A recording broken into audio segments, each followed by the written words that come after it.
We're about to dive into one of the most mysterious and, frankly, intense chapters in the entire Bible, Revelation 8. For literally centuries, people have tried to figure out its visions of fire, blood, and judgment. But what if the key to understanding it isn't in some far-off future, but in a brutal, bloody war from the ancient past? Well, that's exactly what we're going to explore. It all kicks off right here. You've got 7 angels, 7 trumpets, and they prepared themselves to sound. You can just feel the tension, right? It's like the universe is holding its breath right before everything is about to change. So here's the big question that flips the whole thing on its head. What if these wild, apocalyptic visions aren't some prophecy about the end of the world as we know it? What if instead they're a coded description of a war that had already happened or was happening at the time? We're talking about the devastating Jewish-Roman War that ended with the total destruction of Jerusalem in 70 AD. All right, so the first angel sounds the trumpet and the chaos begins. And it starts on the land itself. Let's look at the language here, because when you put it next to the historical record, it's pretty eerie. I mean, listen to this description. A storm of hail and fire mixed with blood comes raining down.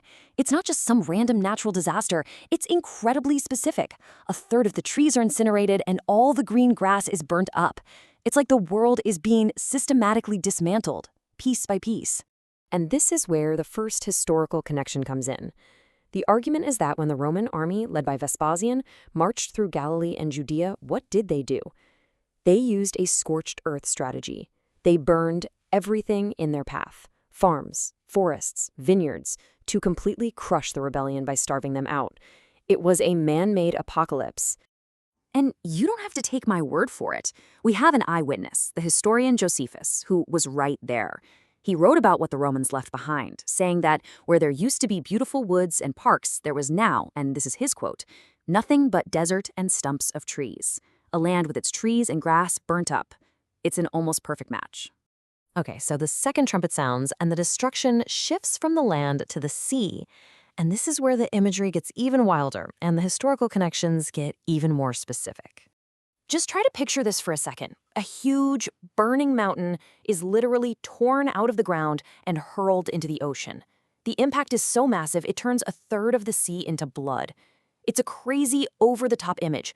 So what could it possibly mean in the context of this war? Well, according to this interpretation, these symbols aren't random at all. They have a history. In the Old Testament, a great mountain was often a symbol for a major kingdom or a capital city, in this case, Jerusalem. And the sea, that was often used to represent the churning, chaotic, non-Jewish nations, the Gentiles.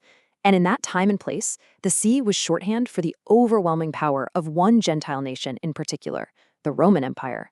And this isn't some new ideal pulled out of thin air. The source material points out that the prophet Jeremiah used this exact same imagery, a destroying mountain, that God will make into a burnt mountain, to talk about the fall of ancient Babylon.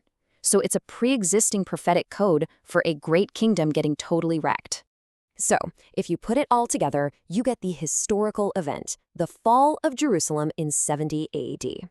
It's the moment when the symbolic mountain of the Jewish nation is violently overthrown and basically swallowed whole by the sea of the Roman military machine. The prophecy and the history just seem to click right into place. But hang on, because it gets even more detailed. What if it's not just about symbols? What if that bit about the sea turning to blood? What if that literally happened during the war? To see it, you've got to look at the timeline. After the Romans burned their way through Galilee, the fighting didn't just stop. A lot of it moved to the coast, to the sea, and this interpretation zeroes in on a major naval battle that happened at the port city of Joppa. And boom, here's the literal connection. Once again, we go back to our eyewitness, Josephus. Describing the aftermath of this battle at Joppa, he writes, and I'm quoting here, that the sea was bloody a long way, and the maritime parts were full of dead bodies. Suddenly, a prophecy about the sea became blood sounds less like a weird symbol and a lot more like a battlefield report. And to give you a sense of the scale here, we're not talking about a minor skirmish. The source points out that in the sea battles around Joppa and another area, a combined 6,500 Jewish fighters were killed. That is a staggering amount of bloodshed, more than enough to literally stain the water red.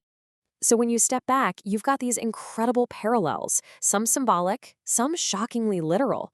What are we supposed to make of all this? what's the big takeaway from reading prophecy through the lens of actual recorded history? At the end of the day, this reading suggests that the trumpets of Revelation aren't necessarily a roadmap to our future, but a powerful symbolic retelling of the Jewish-Roman War.